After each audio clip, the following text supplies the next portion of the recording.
નમસ્કાર પ્રેક્ષકો, યુગ અભિયાન ટાઈમ્સના પોડકાસ્ટમાં આપનું સ્વાગત છે. હું છું આપની એન્કર શીતલ. આજે અભ્યાસની વાત કરવી છે. ટૂંક જ સમયમાં બોર્ડ એક્ઝામ શરૂ થવા જઈ રહી છે. ઘણા બધા પ્રેક્ષકો એવા છે જેઓના મનમાં ઘણા બધા પ્રશ્નો છે અને તેઓ ઈચ્છે છે કે ઘરે બેઠા જ આ બધા સવાલોના જવાબ મળે. ઘણી વખત બાળક ગભરાઈ જતું હોય છે. ત્યારે શું કરવું જોઈએ અને શું ન કરવું જોઈએ તેના વિશે પણ માતા પિતાને જાણકારી હોવી જરૂરી છે. એટલે ઘણી બધી એજ્યુકેશનની વાતો કરવા માટે, શિક્ષણની વાતો કરવા માટે એક એવા વ્યક્તિને આજે અહીંયા બોલાવા છે જેઓને એક બે નહીં પણ પૂરા 36 વર્ષનો આ શિક્ષણમાં અનુભવ છે. તેની સાથે સાથે છેલ્લા 15 વર્ષથી બોર્ડ એક્ઝામના જે પણ સ્ટુડન્ટ હોય છે તેઓને કાઉન્સેલ પણ કરે છે. એટલે આજે સમય છે હવે યુગ અભિયાન ટાઈમ્સના પોડકાસ્ટમાં એક એવા વ્યક્તિને બોલાવવાનો જે આપની સાથે ઘણા બધા શિક્ષણના સવાલોના જવાબ આપશે. તો સ્વાગત કરીએ છીએ એજ્યુકેશનિસ્ટ પરેશ શાહનું. અત્યારે પરેશ શાહ આપની સાથે છે. સર, બોર્ડ એક્ઝામ પાસે આવી રહી છે અને બાળકો જ્યારે પણ એક્ઝામ આવે ત્યારે ખૂબ ગભરાયેલા હોય અને આખું વર્ષ કંઈ કરે ન કરે, છેલ્લા 2 મહિના એવું કરે કે વાંચ્યા જ રાખે. તો શું એ આખું વર્ષ કંઈ ન કરવું અને છેલ્લા 2 મહિનામાં આખી ચોપડીને વાંચી લેવું એ મદદગાર રૂપ હોઈ શકે? નહીં, જો આયોજન સાથે જો તૈયારી કરવામાં આવે જી તો પરિણામ સારું મળી શકે. અને તેમાં ખાસ કરીને માધ્યમિક અને ઉચ્ચતર માધ્યમિક શિક્ષણ બોર્ડ, ધોરણ 10 અને ધોરણ 12, એમાં આપણું ગુજરાત બોર્ડ તો એટલું બધું સારી રીતે બાળકોને મદદરૂપ થતું હોય છે. એની જે બ્લુ પ્રિન્ટની સાથે સાથે જો તૈયારી કરવામાં આવે તો એનું પરિણામ ઘણું સારું આવે. પણ ફક્ત વાંચન જ કરવું તો પરિણામ બાળક પાસ થઈ જશે, પણ હું આપના માધ્યમથી કહીશ કે ફક્ત પાસ થવા માટે પરીક્ષા નથી આપવાની. મહેનત કર્યા પછી અને ચોક્કસ દિશામાં જો તૈયારી કર્યા પછી જો મહેનત કરવામાં આવે તો મને લાગે છે બહુ સારું પરિણામ બાળક મેળવી શકે. હા, એટલે એક જ વખત વાંચીને પરીક્ષા આપે એટલે પેલું પોપટ જેવું થઈ જાય કે રટ્ટો મારેલો છે ને જવાબ આવ્યો તો લખીને આવી ગયા. એની સાથે હું આપને મારું ઉમેરીશ કે ફક્ત વાંચવા કરતાં પણ જો સાથે જો લખવામાં આવે, 3 કલાક બાળક વાંચે અને ત્યાર પછી લખે તો રાઇટિંગ એબિલિટી જ્યાં સુધી બાળકની અંદર જ્યાં સુધી લખવાની પ્રેક્ટિસ નહીં કરે, તેમાં ખાસ કરીને ગણિત છે, એકાઉન્ટ્સ છે, ફિઝિક્સ છે, એવા જે વિષયો છે કે જેની સ્ટેટિસ્ટિક છે, વાંચનથી નહીં ચાલે, પ્રેક્ટિસ કરવી પડશે. અને મારું માનવું છે કે પ્રેક્ટિસ વગર પરિણામ મળવું અઘરું છે. સાહેબ, ઘણીવાર એવું થાય કે બહુ સ્ટ્રેસ આવી જાય, બાળકો બીમાર થઈ જતા હોય છે, સ્ટ્રેસ આવી જતો હોય છે. ઘણીવાર એક્ઝામ હોલની બહાર પહોંચતા સુધીમાં બાળક રડી પણ દેતું હોય છે. એટલે એવું હોય કે સ્ટ્રેસ થઈ જાય. તો એક્ઝામનો સ્ટ્રેસ જે છે તેને રિડ્યુસ કરવા માટે બાળકે કઈ તૈયારી કરવી જોઈએ? મારું માનવું છે કે આ બોર્ડની જે પરીક્ષા છે 10માની, એમાં એક આપણે સમાજ તરફથી એક આપણે હાવ ઊભો કરી દીધો છે. ધોરણ 10 કે ધોરણ 12, અત્યાર સુધી બાળક જે પરીક્ષા શાળામાં આપી છે એવી જ પરીક્ષા છે, કશું જ નવું નથી. શાળાની પરીક્ષા કરતાં હું માનું છું કે બોર્ડની પરીક્ષા બહુ સહેલી હોય છે. એમાં ખાસ કરીને છેલ્લા 10 વર્ષનો જો આપણે કદાચ એનો રેકોર્ડ જોઈશું તો અત્યાર સુધી મારા કોઈ ધ્યાનમાં નથી આવ્યું કે કોઈ પેપર્સ આવ્યું હોય અને બાળક ક્યાંક નાસી પાસ થઈ ગયું હોય. કારણ કે બોર્ડ જે પેપર તૈયાર કરે છે એ ફક્ત કોઈ શહેરને ધ્યાનમાં રાખીને નથી કરતા. ગ્રામ્ય વિસ્તાર પર છે, અંતરિયાળ ગામ છે અને શહેર છે, એટલે બંને કક્ષાના બાળકો છે. હા, એની અંદર અન્ડરસ્ટેન્ડિંગ, નોલેજ, અલગ અલગ સ્કિલ્સને ધ્યાનમાં રાખીને પ્રશ્નપત્ર તૈયાર થતું હોય છે. પણ જે એક હાવ આપણે ઊભો કરી દીધો છે બોર્ડની પરીક્ષાનો, તો માનું છું કે એને દૂર કરવામાં સમાજના દરેકે આગળ આવવું પડશે. એમાંય ખાસ કરીને પરિવારના સભ્યો. એમાં થતું એવું છે કે છેલ્લા દિવસોની અંદર શુભેચ્છા આપવા માટે વાલી ઘેરે આવતા હોય છે, વાલીને ત્યાં એમના સગા સંબંધી આવે છે, બાળકને અલગ અલગ ટિપ્સ આપે છે.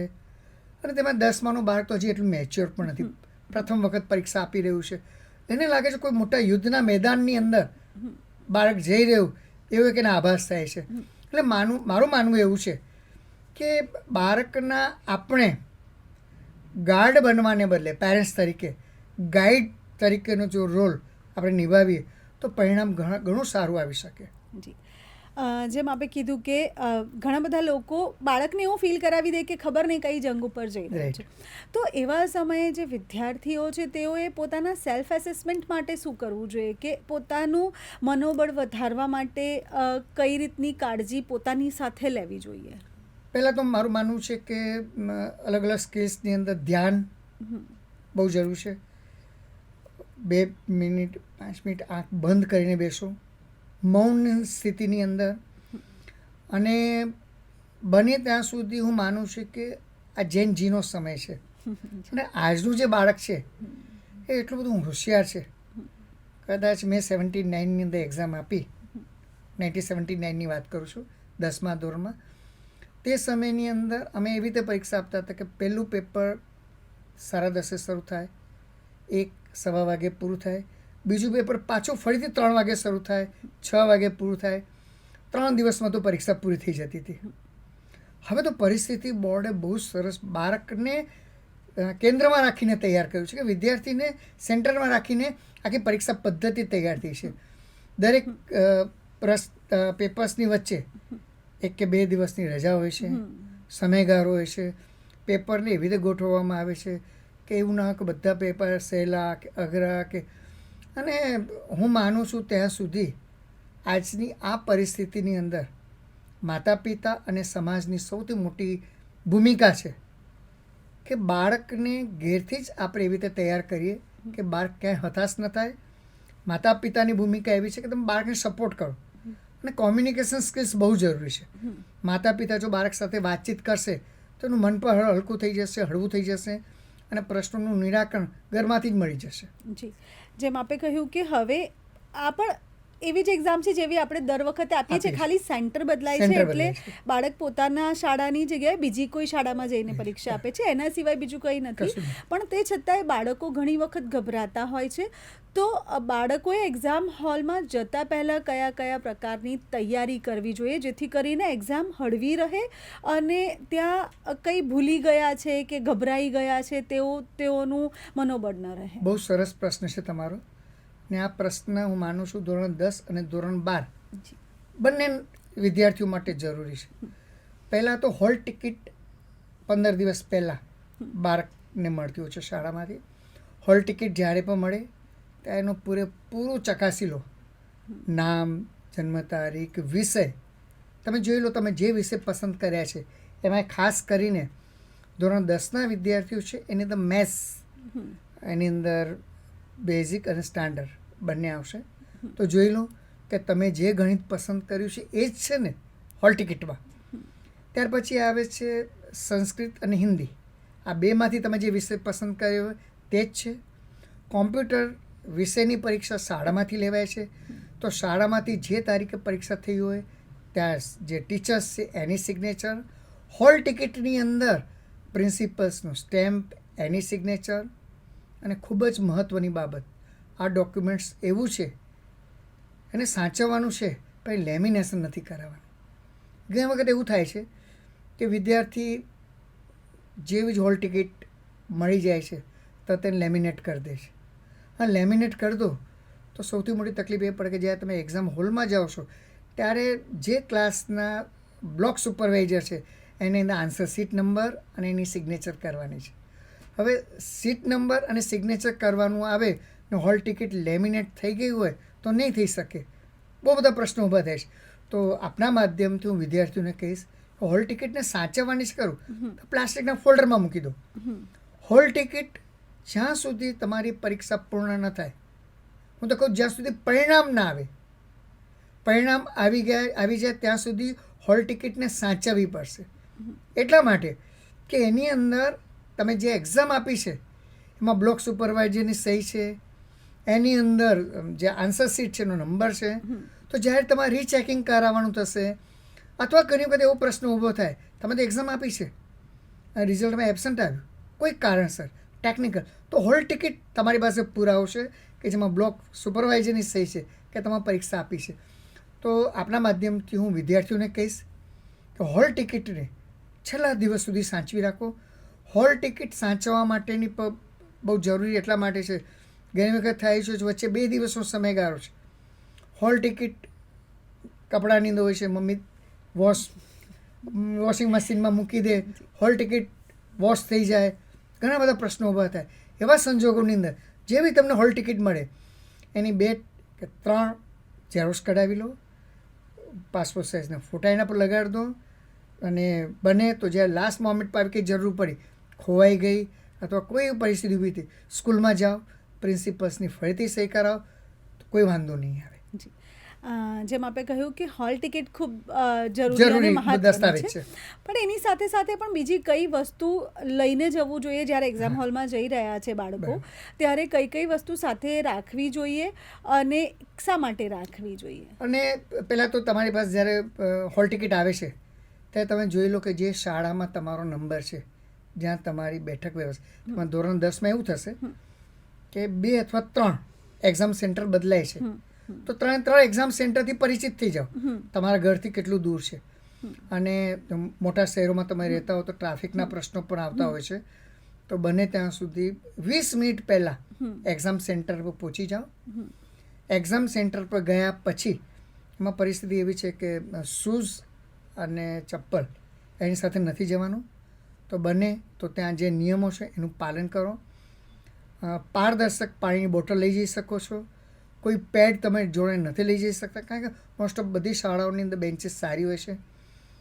પહેલી 10 મિનિટ જેવું પ્રશ્નપત્ર તમને મળે તો પહેલી 10 મિનિટ તમે આખા પ્રશ્નપત્રનું અવલોકન કરો, પહેલાંથી છેલ્લા સુધી. તમે જોઈ લો પ્રિન્ટિંગ બરાબર છે, 100 માર્ક્સ બરાબર છે, બધા જ ક્વેશ્ચન બરાબર છે. એટલા માટે ઘણી વખત એવું છે કે આટલા મોટા તંત્રની અંદર ક્યાંય કોઈ પ્રિન્ટિંગ મિસ્ટેક હોય, તમે તો એક્ઝામ આપીને આવી ગયા ઘેર આવ્યા પછી તમને ખબર પડી કે 10 માર્ક્સનું કે 15 માર્ક્સનું પ્રિન્ટિંગવાળું એક પેપર મિસ થઈ ગયું છે, થતું હોય છે. એટલું મોટું કામ છે, ક્યાંક પ્રિન્ટિંગના કોઈ પ્રશ્નો ઊભા થાય તો બરાબર ચકાસી લો કે જે તમને પેપર મળ્યું છે એ 100 માર્ક્સ પૂરેપૂરા છે કે નહીં. એ જોયા પછી તમે એ પણ ચેક કરી લો કે તમે એમાંથી સૌથી સારો કયો સેક્શન છે જેને સૌથી તમે પહેલાં એટેમ્પ્ટ કરવા માંગો છો એને કરો. અંગ્રેજી માધ્યમના વિદ્યાર્થીઓને હું અહીંથી એક મારા આટલા વર્ષોના અનુભવના આધારે એમને ટિપ્સ આપીશ. કર્સિવ હેન્ડરાઇટિંગમાં ન લખો, એટલા માટે કે કર્સિવ હેન્ડરાઇટિંગમાં લખવાથી સ્પીડ તો મળે છે, પણ તમે જે લખ્યું છે એ તપાસનારને ખ્યાલ આવવો જોઈએ કે તમે શું લખ્યું છે. કર્સિવની અંદર ઘણી વખત બહુ જ વિદ્યાર્થી ઝડપથી લખતા હોય છે, તો ઘણી વખત લખવાની અંદર પણ સાચું હોય છે લખેલું, પણ તપાસનારને પણ ઉકેલવો જોઈએ. તો સીધું સાદું વાંચી શકાય તેવું લખવાની હું વિદ્યાર્થીઓને અહીંથી ટિપ્સ આપીશ. જી, તો થઈ વિદ્યાર્થીઓની ટિપ્સ, પણ સાથે સાથે માતા પિતાએ પણ ઘણી બધી કાળજી લેવી પડે તેવું છે, કારણ કે બોર્ડ એક્ઝામ જ્યારે આવે ત્યારે માતા પિતા વાંચવા પર જ વધારે પ્રેશર કરતા હોય છે. તો માતા પિતાએ કઈ કઈ વસ્તુનું ધ્યાન રાખવું જોઈએ અને એવી કોઈ નાની નાની ટિપ્સ જે પેરેન્ટ્સને તમે આપી શકતા હોવ? હું માનું છું દરેક બાળકની અંદર એટલી બધી અખૂટ શક્તિ છે, અને ઘણી વખત એવું થતું હોય છે કે માતા પિતા બીજા બાળક સાથે કમ્પેર કરતું હોય છે, પોતાના પરિવારના અન્ય બાળક સાથે કમ્પેર કરતું હોય છે. તેવા સમયમાં શું થાય છે કે કમ્પેરિઝનને કારણે પેલું બાળક હતાશ થઈ જાય છે. એવું પણ મેં થતું જોયું છે કે અનાયાસે માતા પિતા બાળક સાથે વાતચીતની અંદર કહે છે મેં તમારી પાસે આટલો ખર્ચ કર્યો, 1 લાખ, 1.25 લાખ, 1.5 લાખ, 2 લાખ, વિજ્ઞાન પ્રવાહનો વિદ્યાર્થી છે. ત્યારે વિદ્યાર્થી બહુ માનસિક સ્થિતિ એવી હોય છે કે હું અત્યારે તૈયારી પણ નથી કરી શકતો, મારા માતા પિતા એટલો બધો ખર્ચ કર્યો, અને જો મારું સારું પરિણામ નહીં આવે તો માતા પિતાને કે સમાજને હું શું મારું મોઢું બતાવીશ. એટલે થાય છે શું, એ બાળક એક એવું અજુગતું પગલું ભરી લે છે અને છેલ્લે માતા પિતા પસ્તાય છે. તો દરેકે દરેક વાલીને મારી આપના માધ્યમથી એક વિનંતી છે કે બાળક સાથે એક સંવાદ એવો રાખો કે એમની લાગણી સાથે એમની અંદર રહેલી શક્તિને બહાર લાવવાનું સૌથી મોટું કામ માતા પિતાનું છે. બને તો તમે એને પ્રોત્સાહિત કરો. બીજું, ફૂડની બાબતમાં હું કહીશ કે છેલ્લા દિવસોને તો બને ત્યાં સુધી સાદો ને હળવો ખોરાક લો, જેથી તબિયત બાળકની ના બગડે. બીજી મહત્ત્વની બાબત કે છેલ્લા દિવસોની અંદર બને તો 2 વ્હીલર્સ બાળકને ના આપો, કે ઘણી વખત એક્સિડન્ટ થાય તો છેલ્લા દિવસોમાં ઘણી પરિસ્થિતિ ખરાબ થતી હોય છે. બહુ મૂવમેન્ટ ઓછી કરી દો. હવે છેલ્લા 15 દિવસ બાકી છે, મૂવમેન્ટ ઓછી કરી દો. જવાનું પણ થાય તો માતા પિતા બાળકને લઈને જાય એ સૌથી સારું સૂચન છે. જી, ઓકે. જેમ આપે કીધું કે બાળકની માનસિક પરિસ્થિતિ ખોરવાય છે જ્યારે માતા પિતા કમ્પેર કરે છે. તો છેલ્લા ઘણા વર્ષોમાં આપણે એવું જોયું છે કે સ્કૂલમાં ટીચર થોડા સ્ટ્રિક્ટ હોય, સાથે માતા પિતા પણ સ્ટ્રિક્ટ થાય. તો છેલ્લા ઘણા વખતથી એટલા બધા કિસ્સા બહાર આવી રહ્યા છે જ્યાં બાળક ઘર છોડીને ચાલ્યું જાય છે બીકના મારે કે હવે ઓછા માર્ક આવ્યા, ઘરે શું કહીશ. એની સાથે સાથે ઘણી વખત બાળકો નાની નાની એજમાં સુસાઇડ કરતા હોય છે. આપણે ગયા વર્ષનો જ એક કિસ્સો જોયો હતો જ્યાં 8 જ વર્ષનો બાળક રાજકોટમાં ઓછા માર્ક્સ આવવાના લીધે 4 પેજની સુસાઇડ નોટ લખીને આત્મહત્યા કરી લીધી, કારણ કે એને એવું થયું કે હવે માતા પિતા કોઈને મોઢું નહીં બતાવી શકે અને હું માતા પિતાને મોઢું નહીં બતાવી શકું. તો આવા જ્યારે કિસ્સાઓ બનતા હોય છે ત્યારે બાળકનું માનસિક પરિસ્થિતિને સુધારવા માટે કે બાળકોને તમે કયા પ્રકારની ટિપ્સ આપશો કે જેથી કરીને આવું પગલું ન ભરે અને પોતાના જીવન સાથે અન્યાય ન કરે? આજની પરિસ્થિતિ એવી છે કે પેલા જોઈન્ટ ફેમિલીમાં બધા રહેતા હતા, મારા દાદા દાદી પર જોડે હોય તો કાઉન્સેલિંગ ઘરમાં જ થઈ જતું હતું. હવે પરિસ્થિતિ એવી છે કે માતા પિતા બંને જોબ કરે છે, સવારથી જોબ જાય છે, સાંજે ઘેરે આવે છે, એ એમના કામમાં વ્યસ્ત હોય છે, બાળકને પૂરતું સમજી પણ નથી શકતા. તો બાળક સાથેનું જે કોમ્યુનિકેશન છે બહુ જ ઓછું થઈ જાય છે. અને દરેક માતા પિતાને અહીંથી મારી એક વિનંતી કે બાળકની અંદર ઘણી વખત તમને એવા સિમ્ટમ્સ દેખાશે, ભૂખ ઓછી થઈ જવી, એકલું રહેવું, અને બને ત્યાં સુધી બધા સાથે ઓછી વાતો કરવી. તો આ બધા એવા ચિહ્ન છે જે બાળકને ક્યાંક હતાશ કરી દે છે. તો છેલ્લા દિવસોનું મારું એવું માનવું છે કે ઘરની અંદર પણ બને ત્યાં સુધી ટીવી પર એનું બિલકુલ બંધ કરી દેવું પણ નહીં. અડધો કલાક મનોરંજનના સાધન, કલાક એમની સાથે ફ્રીલી તમે વાત કરો, એન્જોય કરો. અને બાળકને કંઈ પણ તકલીફ હોય, મુશ્કેલી હોય તો એનો રસ્તો, એટલે 2 વે કોમ્યુનિકેશન બહુ જરૂરી છે. અને માતા પિતા જ્યાં સુધી બાળકને સાંભળશે નહીં ત્યાં સુધી ચોક્કસ પરિણામ નહીં મળે. મેં એવા પણ કિસ્સા જોયા છે કે પરિણામ આવવાના 1 કે 2 દિવસ પહેલાં બાળક આત્મહત્યા કરી લે છે. જેવું ધ્યાનમાં આવે છે કે પરિણામ આવવાનું છે, બાળક આત્મહત્યા કરી લે છે. અને જ્યારે પરિણામ આવે છે ત્યારે પરિણામ એટલું બધું સારું હોય છે. એટલે બાળક છેલ્લા દિવસોની અંદર કેમ હતાશ થઈ જાય છે અથવા તો કેમ આવું પગલું ભરવું પડે છે, એ ઘરની અંદર ઘરનું વાતાવરણ માતા પિતાએ ચાઇલ્ડ સાયકોલોજી પણ સમજવી પડશે. છેલ્લા દિવસોને તો હું માનું છું ત્યાં સુધી હૂંફ અને પ્રેમ આ બંને આપવું પડશે તો પરિણામ ઘણું સારું આવશે બાળકનું. જી, સાથે જેમ આપે કહ્યું કે મનોરંજન પણ જરૂરી છે, પણ આજકાલ તમે જેમ પહેલાં કીધું કે જેનઝીનો જમાનો છે અને હવે બધા જ પાસે મોબાઈલ છે. હવે 3 વર્ષનું બાળક પણ મોબાઈલ જોયા વગર જમતું નથી. અને સ્કૂલોમાં પણ આપણે જોઈ રહ્યા છે કે 10માં ભણતા બાળકો પોતાની પાસે એન્ડ્રોઈડ ફોન રાખે છે અને સોશિયલ મીડિયા પણ ચલાવે છે. અને સોશિયલ મીડિયા એક અલગ જ માધ્યમ થઈ ગયું છે જેનઝી માટે, સ્ટુડન્ટો માટે. તો આપને શું લાગે છે કે આ સોશિયલ મીડિયાના ઉપયોગ વધુ કરવાથી કે સોશિયલ મિડિયાના આવવા બાદ બાળકોની માનસિક પરિસ્થિતિ બદલાઈ છે કે એનાથી એના પર અસર થઈ છે? જો આમ જોવા જઈએ તો સોશિયલ મીડિયાના 2 ઉપયોગ છે. સારો ઉપયોગ પણ છે. અત્યારે માધ્યમિક અને ઉચ્ચતર માધ્યમિક શિક્ષણ બોર્ડ છે, એમને યુટ્યુબ ઉપર એટલા સરસ લેક્ચર ધોરણ 10, ધોરણ 12 સામાન્ય પ્રવાહ, ધોરણ 12 વિજ્ઞાન પ્રવાહ, ગુજરાતના સારામાં સારા લેક્ચરર્સ, વર્ષોના અનુભવી શિક્ષકો એના વિડીયો અપલોડ કર્યા છે. જો બાળક એને જોઈ તો હું માનું છું બહુ પોઝિટિવ છે.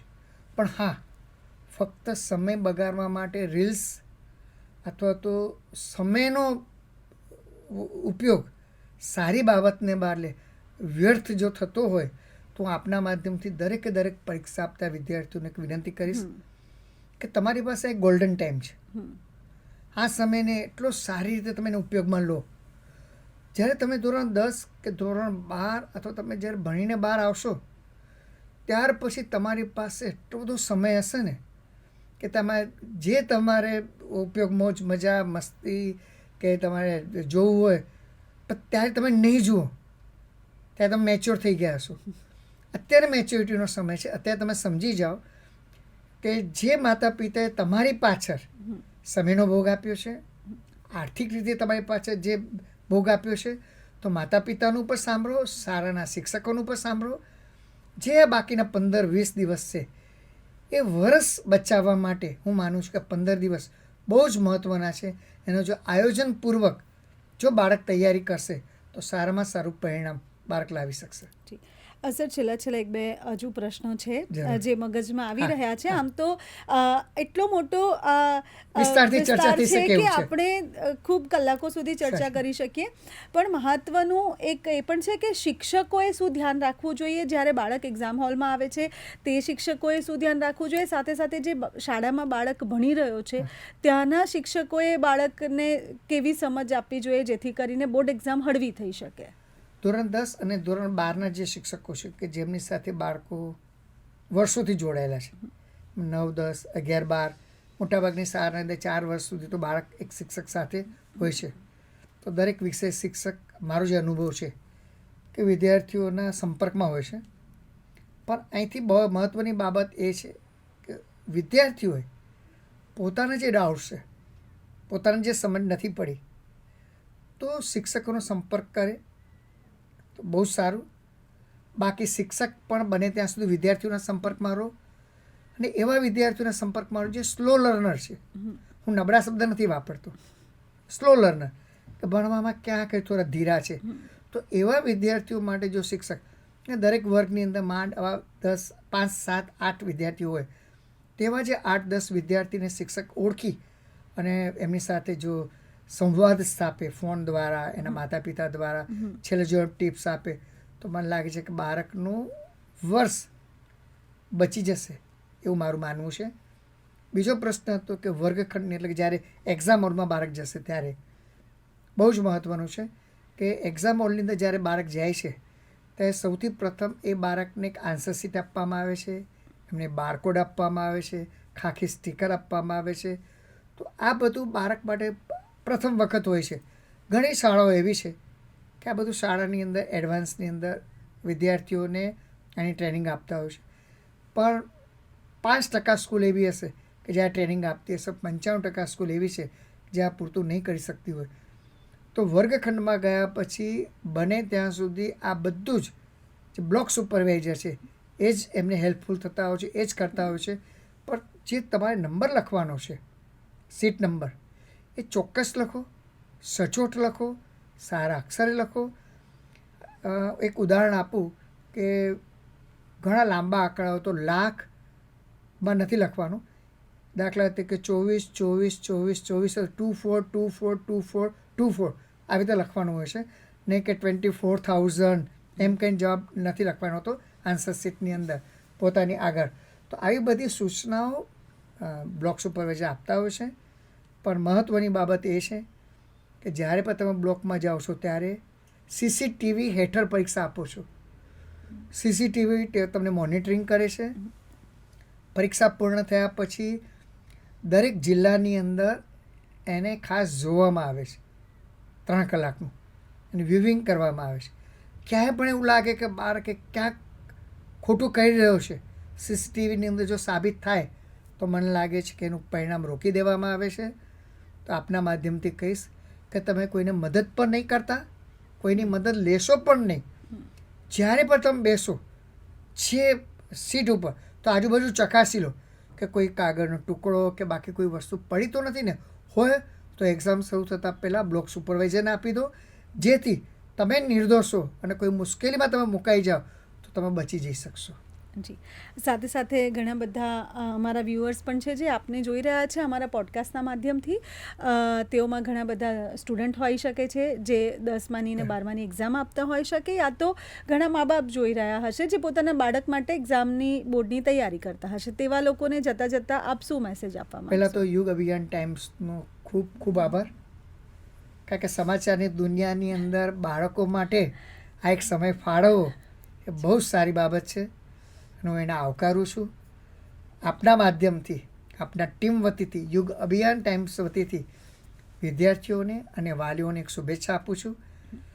તમારું બાળક પરીક્ષાની અંદર કદાચ સફળ ના પણ થાય, પણ છેલ્લે હું તમને કહીશ કે ગુજરાત માધ્યમિક અને ઉચ્ચતર માધ્યમિક શિક્ષણ બોર્ડ વર્ષમાં 2 વખત પરીક્ષા લે છે.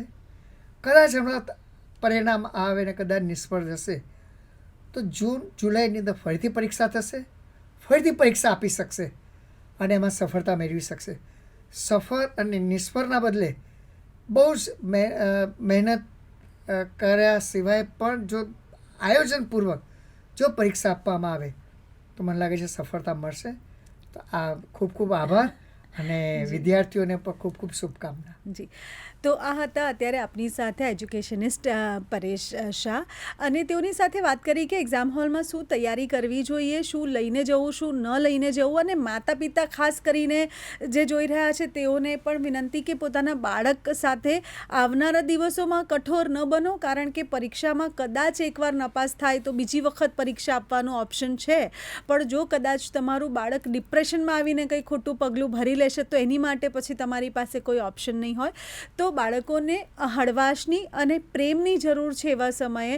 એટલે આપ સૌને વિનંતી છે કે બાળકો સાથે પ્રેમથી વર્તન કરવું, અને જે પણ બાળકો પરીક્ષા આપવાના છે તે દરેક બાળકને યુગ અભિયાન ટાઈમ્સ તરફથી, સાથે સાથે અમારા પરેશ શાહ તરફથી આવનાર પરીક્ષા માટે શુભકામના અને શુભેચ્છા પાઠવીએ છીએ.